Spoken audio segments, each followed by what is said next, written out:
Hello दोस्तों, मैं हूं पूर्णिमा और आप देख रहे हो मेरा चैनल शक्ति। चलिए जानते हैं कि क्यों विष्णु जी पत्थर बनकर तुलसी के हो गए सदा सर्वदा के लिए। तो वीडियो शुरू करने से पहले बोलिए गणेश जी महाराज की जय। कार्तिक मास की प्रबोधनी एकादशी यानी कि देवउठनी एकादशी के दिन भगवान शालिग्राम और तुलसी के विवाह की परंपरा है। लेकिन क्या आप जानते हैं कि कौन है शालिग्राम, या क्यों हुआ था तुलसी का शालिग्राम से विवाह, या फिर क्यों सदियों बाद आज भी ये परंपरा चली आ रही है। तो चलिए जानते हैं। कथा के अनुसार पुरातन काल में एक राक्षस था जिसका नाम जलंधर था। वह बहुत ही शक्तिशाली था। उससे हरा पाना किसी के लिए संभव नहीं था। हालांकि उसकी शक्ति का कारण वह स्वयं नहीं था, बल्कि उसकी पत्नी वृंदा का पतिव्रता होना था। उसके ही प्रभाव से जलंधर को कोई भी परास्त नहीं कर सकता था।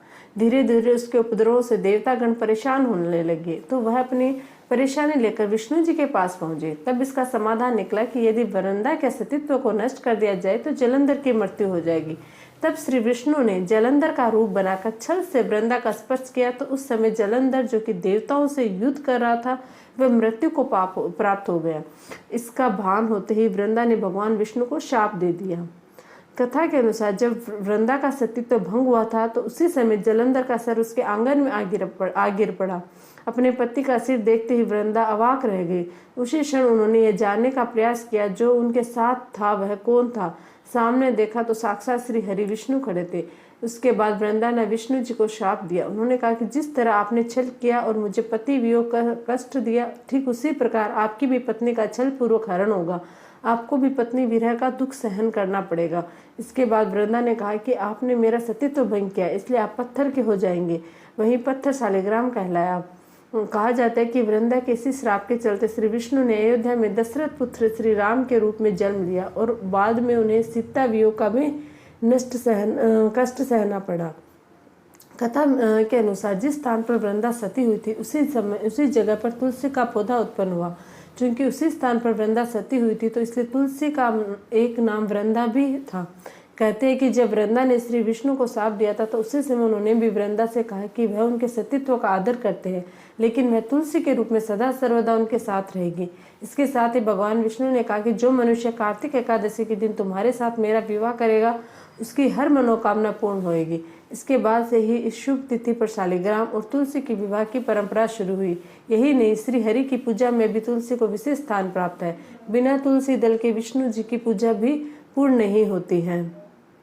तुलसी विवाह के संबंध में बहुत सारी कथाएं प्रचलित है। इन्हीं में से एक कथा ननंद भाभी की है। कथा मिलती है कि ननंद सच्चे मन से तुलसी माँ की विशेष पूजा करती थी, लेकिन उसकी भाभी को यह सब पसंद नहीं था। वह अक्सर ही गुस्से में उसे कोसती और कहती कि दहेज में भी वह तुलसी ही दे देगी। यही नहीं, वह बारातियों को खाने में भी तुलसी ही परोसेगी। फिर ननंद के विवाह की भी घड़ी आई। भाभी ने बारातियों के सामने तुलसी का गमला तोड़ दिया। ईश्वर की कृपा से वह लजीज व्यंजन में बदल गया। भाभी को यह रास नहीं आया, तो उन्होंने ननंद को गहनों की जगह तुलसी की मंजरी पहना दी। क्षण भर में वह सोने के आभूषण में बदल गई। इसके बाद भाभी ने वस्त्रों की जगह जनेऊ रख दिया। वह भी रेशम वस्त्रों में बदल गया। उधर ससुराल में भी बहू की बहुत बड़ाई हुई। तब भाभी को भी तुलसी पूजा का महत्व समझ में आया। कहते हैं कि किसी भी पूजा के लिए अगर आपके मन में श्रद्धा नहीं है, तो तमाम स्वादिष्ट मिठाइयाँ या फल फूल चढ़ाने से भी कोई लाभ नहीं मिलता। लेकिन मन में श्रद्धा हो तो एक फूल भी बहुत कुछ होता है। कुछ ऐसा ही कथानक तुलसी विवाह की ननंद भाभी की कथा है। जब ननंद ससुराल चली गई और भाभी को तुलसी का पूजा का महत्व समझ आया, तो उसने अपनी बेटी को भी तुलसी पूजा के लिए कहा। हालांकि उसने अपनी माँ की एक भी नहीं सुनी। तब भाभी ने सोचा कि वह अपनी बेटी के साथ वही व्यवहार करेगी जो ननंद के साथ किया था, तो तुलसी माँ का आशीर्वाद मिल जाएगा। इसके बाद बेटी के विवाह में उसने वही सब किया, लेकिन तुलसी का गमला टूटा का टूटा ही रहा। मंजरी सोने के आभूषण बनने के बजाय मंजरी ही रही। जनेऊ भी जनेऊ ही रहे। समाज में भी बेटी और उसके परिवार वालों को खूब खरी खोटी सुननी पड़ी। कहते हैं कि इतना सब कुछ होने के बाद भाभी ने कभी भी अपनी ननंद को घर पर नहीं बुलाया। एक दिन भाई ने सोचा क्यों न वह अपनी बहन से मिलने चला जाए, तो उसने अपनी पत्नी से अपने मन की बात कही और कुछ उपहार स्वरूप ले जाने की बात कही। इस पर पत्नी ने उसे झोले में ज्वार रखकर दे दिया। भाई को बहुत खराब लगा। उसने सोचा कि बहन के घर इसे लेकर कैसे जाएं। तब उसने गौशाला में गाय के सामने झोला पलट दिया। तुलसी माँ की कृपा से वह सारा ज्वार सोने चांदी में बदल गया। इसके बाद गोपालक ने कहा कि वह सोने चांदी गाय को क्यों दे रहा है।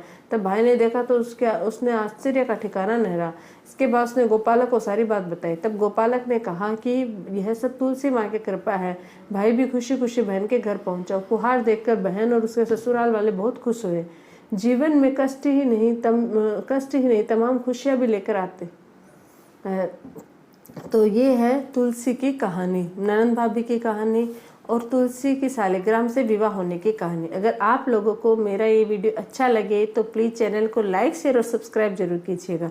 धन्यवाद।